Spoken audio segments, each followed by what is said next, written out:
Jeez. God. Oh.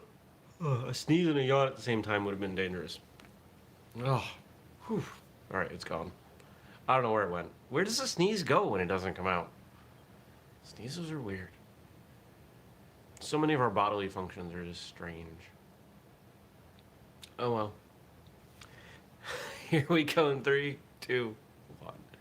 Good morning, everybody. Welcome. Today is Tuesday. It's February 2nd, 2021. It's 2/2/21. Well, if you write out dates the way the US does. My name is Jeremy, and this is my first cup of coffee.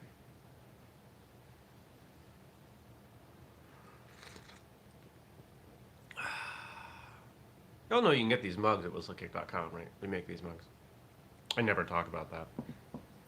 I do, like, good morning, Stacey. I do so little in the way of, the money piece. It's not the most fun.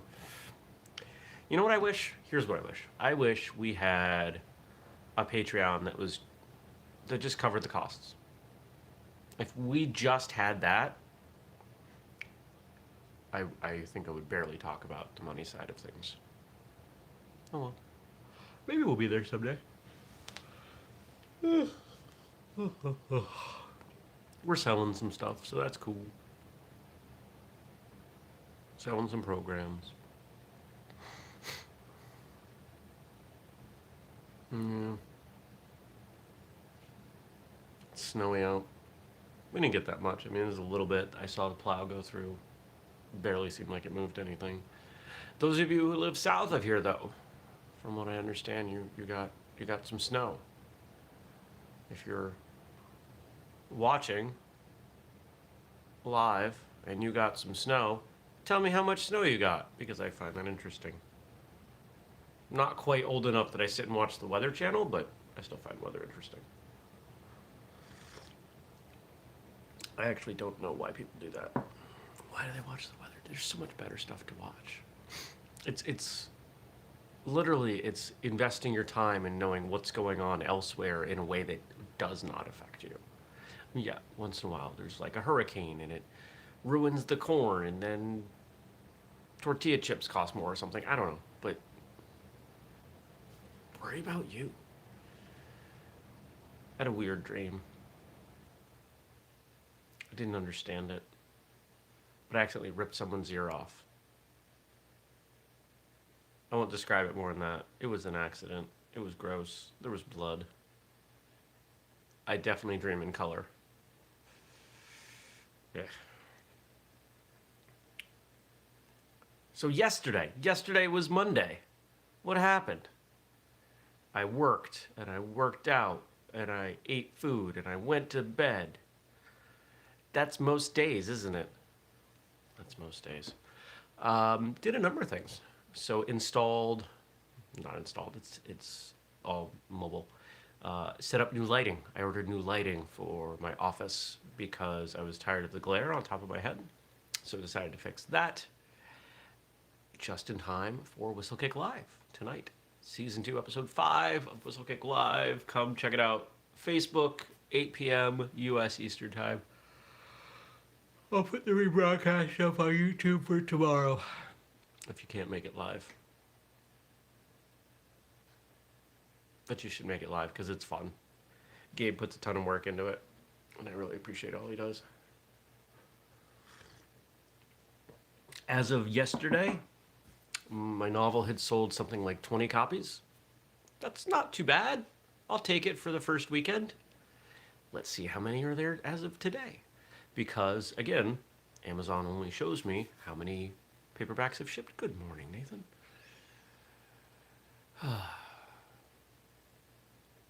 Yeah.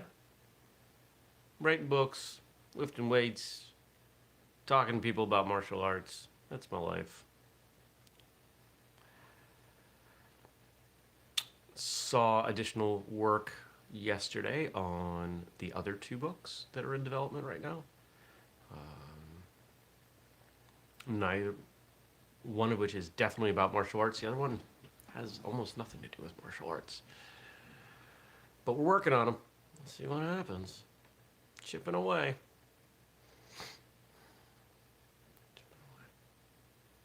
Yay, books. Let's just write some books.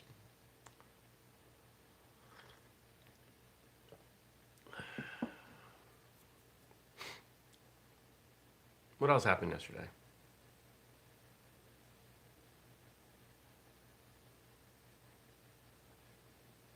That's it. Like nothing. It was cold. I had a fire. I did my work.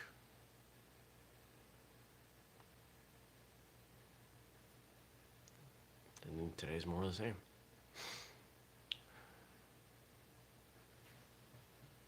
Did I show you this yesterday? I think I showed you this yesterday. The thing for the video project for tomorrow. Looking forward to that. Really looking forward to that, honestly. I wrote down the 9, the 10 videos that we're going to try and shoot tomorrow. We'll see how those go. They're going to be roughly 10 minutes, somewhere in that ballpark. I don't think we'll get through all of them. If they're 10 minutes of filming and we have 90 minutes to film. Stacy says, yes, that is a weird looking thing. It really is. It's even weirder when the phone's attached because it's got motors and it's like staying level and everything. It's kind of crazy. And then you can spin the handle and the phone stays in the same place. The handle spins. It's really neat. I didn't work on my garden plan. I feel out of it. I don't know why. I had like 2 drinks last night. I don't think that was it. I think it was that I had a really hard workout. Oh, you know what I did yesterday? I made some small improvements to the whistlekick fight conditioning program, the speed training program, and started to wrap my mind around notes for a major upgrade to the strength condition, the fight conditioning program. I made some notes on. But there is a strength speed hybrid coming. Spent some time, took some notes on that, figuring out how to do it. Because I can't just say do both at once, because that's not going to work. It's not going to work. It's too much volume. People are going to fall apart. So how do you do it? How do you do it in a way where both goals are met? Oh, I've got a way. And if you are someone who buys both programs, you will get that for free. And that's one of the things I want to start doing is connecting them. As we put those pieces in, as basics, oh, okay, stronger, faster, fight conditioning, there are plenty more coming. I will be combining them so people can address their goals. Oh, I want to get stronger and faster. Buy these 2, do the hybrid. I want to get stronger and faster and have better balance. Here's a hybrid. I don't know that I'll be able to do all the combinations because that'll be a lot of combinations, but we'll definitely get through all the combinations of 2. There's a plan. There's a roadmap. There's a whole reason that we're working on these. There's stuff in the future. I just gotta, make my money back and profit on these programs. And the prices went up another $1. But when you buy them, you get lifetime access for no additional cost, despite the improvements. I want to go back to bed, guys. I'm serious. Okay. These are the videos that I'm going to record. I'll tell you 2 of them.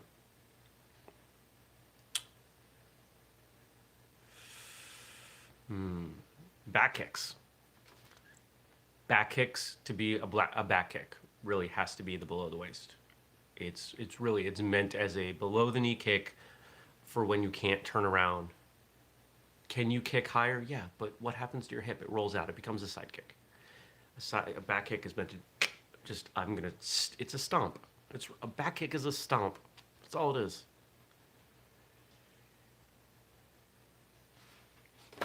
If you have enough time to kick higher, you would just move. So, I'm going to demo that.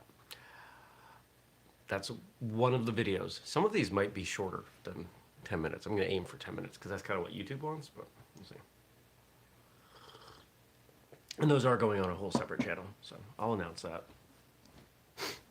I think the logo is going to be like JLMA, Jeremy Lesniak, Martial Arts.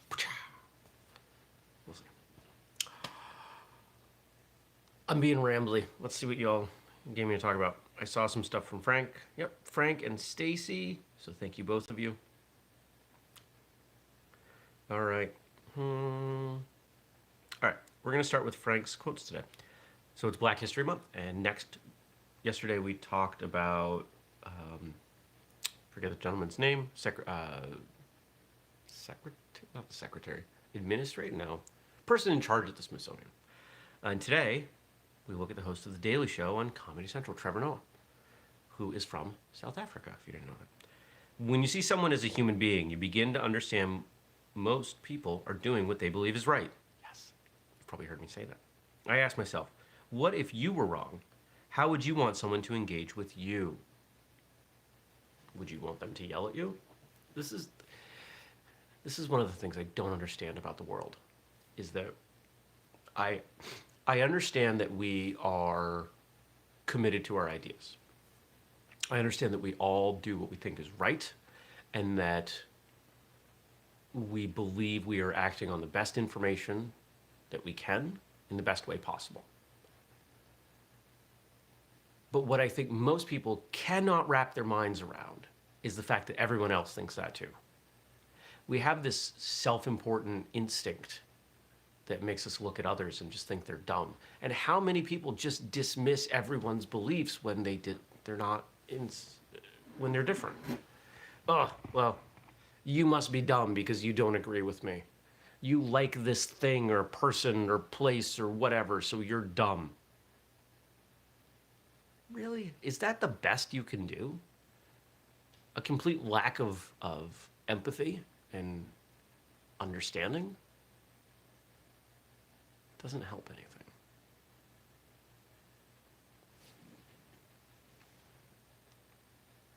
Yeah. How would you want someone to engage with you? I've given up trying to have these conversations because in most cases, I have found that my attempt at engaging has, in a kind, respectful, compassionate, questioning manner, has been met with anger, frustration, name-calling, disrespect. And admittedly, that's been over the internet, over social media.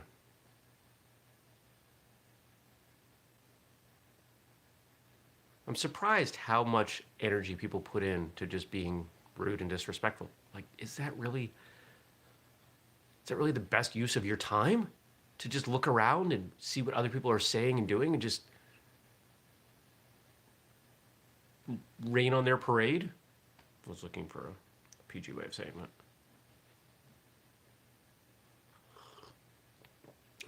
2, you get help at the gym. No one complains about that. You get help from your trainer. That's commonplace. And I think we need to spend more time doing that with mental help. You know, a lot of us have issues that we don't work on and we don't deal with. And I try my utmost. Stacy says, oof, mean people on the internet, don't get me started. Yeah. Stacy is kind of blowing up on TikTok right now. She put up a number of breaking videos that I just learned about. I don't know how long you've been on TikTok, Stacy, but I'm glad I'm following you now. And they're breaking videos. And the thing that I find ironic is that she is so commanding, so powerful in these breaks. People assume the wood is fake, or at least they're being disrespectful in that way. And yet, when I flip through the comments, the vast majority of people are being very nice. They're being very supportive, very kind. And I think that's really cool. The TikTok comments are pretty rough in general. There's a guy I'm following now. Oh, you've only been on for 5 days. Oh, I did not realize. There's a guy that I'm following, and he's a kung fu guy, and I forget what was going on. He put up something. It was a drill of him working with one of his students, and it was a good drill. And I looked at the comments, and it was just people pooping on it. Just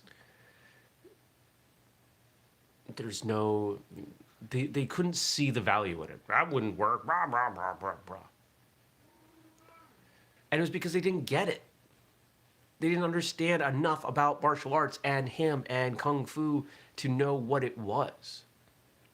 So they just assumed the worst. Kat, you have food. I'm busy.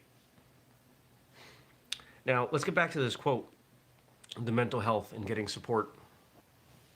We have done ourselves a massive disservice. I believe, let's see, how can I unpack this without getting close to any of the rails on this one? We have a number of problems in our society today, especially in the United States, that we can track back to mental illness and to our cultural attitudes towards mental health. I think it would be fair to say that all of us need some manner of physical, let's call it exercise, right? If you're watching this show, you probably do martial arts. You probably see the value in that. I'm not going to just sit all day. I'm going to move. I'm going to train. I'm going to lift. I'm going to walk, whatever, right? If exercise creates health, doesn't mental exercise create mental health? What's mental exercise? It's thought, it's reading, but it's also emotional health. It's loving and being loved and having conversations and feeling heard and valued. And just as there are many people who don't have physical health because they are uncomfortable asking for help, they don't know how to get there themselves, or they don't have the support internally, there are just as many people, if not more people, with the same challenges around mental health, emotional health, spiritual health. We can call it non-physical health. And I hope that one day we'll be more okay with it. I've become much more open about, my some of my challenges and some of the things that I've worked on with them. I know that number one for me is making sure I get physical movement. But I've also spent, there was a solid 10 years where once a month I was at therapy. It helped a lot. I invested a tremendous amount of money in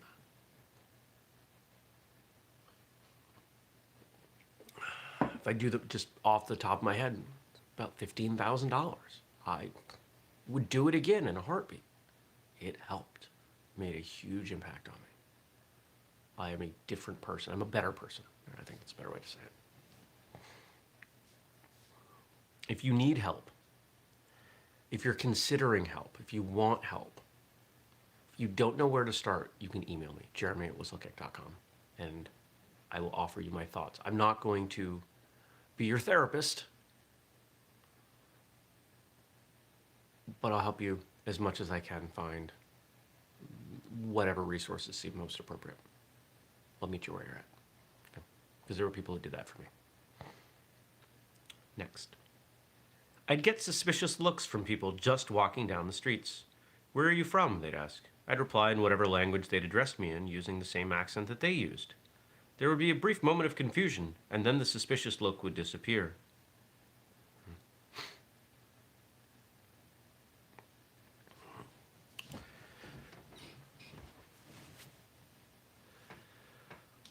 There is something innate to our psychology to be distrustful of things that are different. It's a survival instinct. But what we do with that instinct, we do have control over. If I grow up here in Vermont and I suddenly see someone walking down the street who's 8 feet tall, I'm going to be surprised. I'm going to take notice. Never seen someone who's 8 feet tall.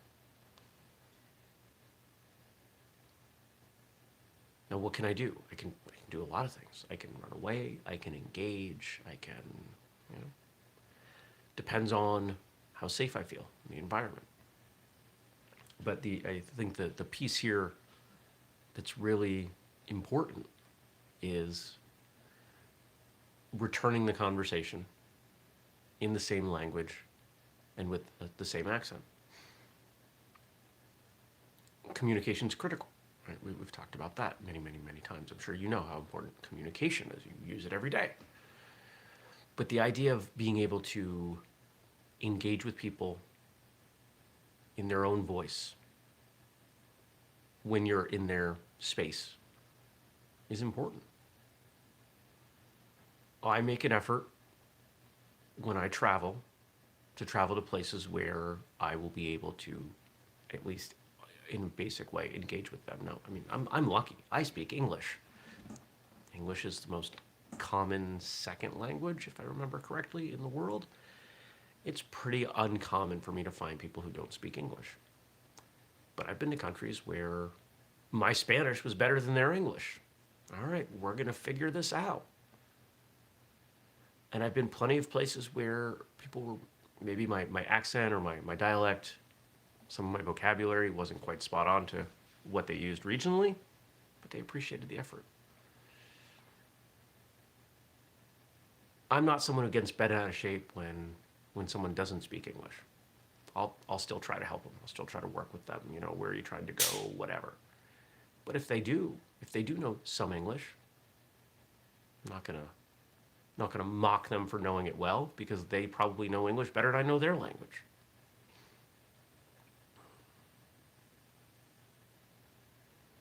If we look for reasons to be scared and distrustful, we'll find them. If we look for common ground, we'll find that too.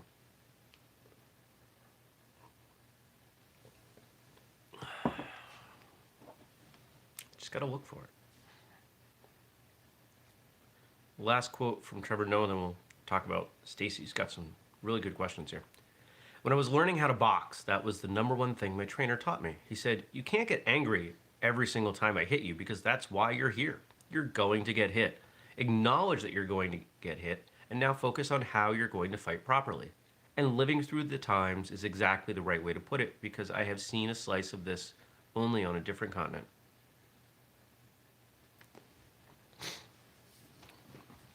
You're gonna get hit. You're gonna things aren't always gonna go well. You talk about that from a training perspective. You're going to get hit. You're going to mess up. It's gonna hurt once in a while. You're gonna pull a hamstring.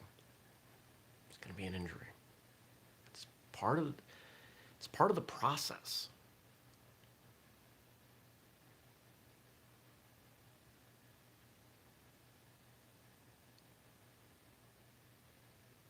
It's part of the process. But I don't think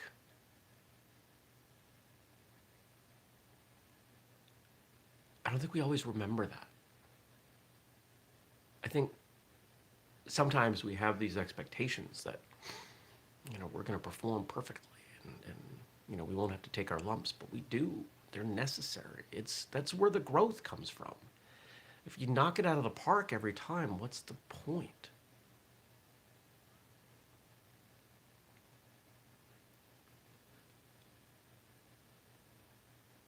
If I start playing basketball on a team with 8-year-olds, what's the point?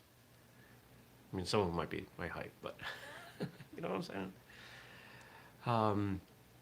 If I go to a tournament, enter the white belt division, what's the point?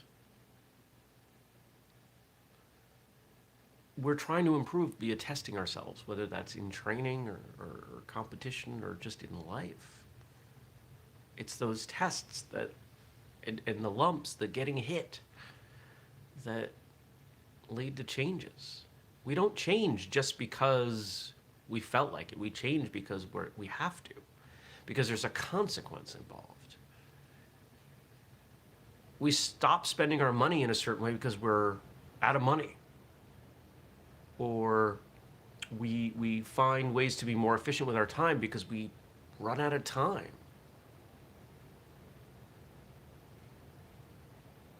We don't make big changes when everything's going well. It's when things are going poorly.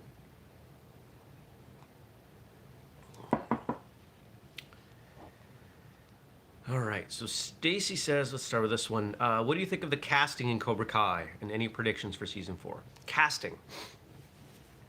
I think the casting is great. I really do. I think the actors that they've selected, obviously Ralph Macchio and Martin Kove and Billy Zabka, they were obvious, right? We wouldn't have had Cobra Kai without at least one of them. So they're obvious. So who are we looking at then? We're looking at Zolo Maraduena, I think I'm saying his name right, Mary Mauser,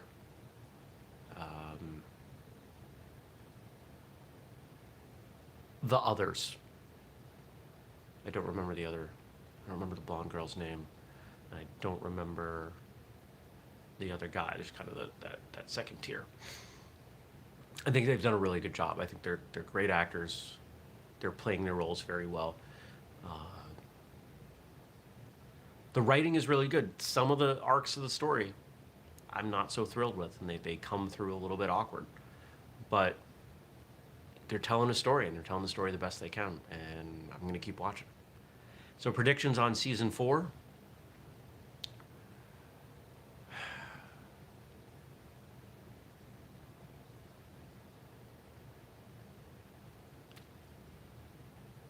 I don't know how much of a prediction I can offer without, spoiling things. But bottom line, I think it's going to be more of the same. I think it's going to be, we've got 2 or 3 different perspectives on what a martial arts school might look like, on how to teach, on the,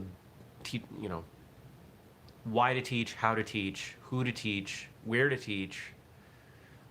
And I think that the most important things come from the contrast. It's not that this school does it right and that school does it wrong, because as far as I'm concerned, none of them are doing a good job. But you can see some contrast. You can see, okay, this leads to this outcome, this leads to this outcome. And given that in the real world, there's no perfect solution, I suspect that that's what they're trying to convey, that there's always compromise.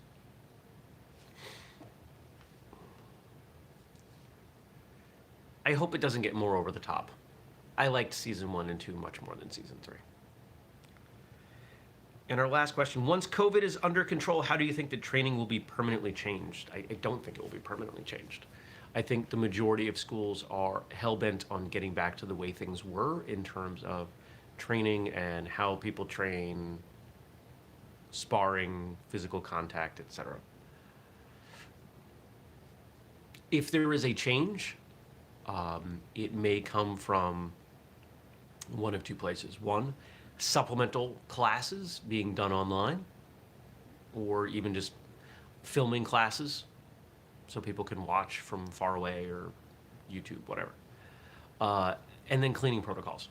I think that for a lot of martial arts schools, they developed systems that were relatively simple. Maybe they purchased some additional equipment to make cleaning easier. I think we may see schools clean a little bit more frequently.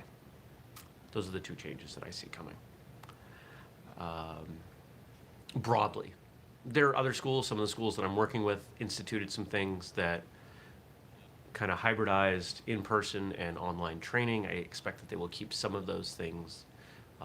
They're kind of marketing retention stuff. But overall, I think most of us are looking forward to going back to the old ways. I've never missed getting hit more. I would love to get kicked right now. Not really hard, but hard enough. Not in the head. Like in the shoulder. Kick me hard in the shoulder. I would relish that right now. That'd be great.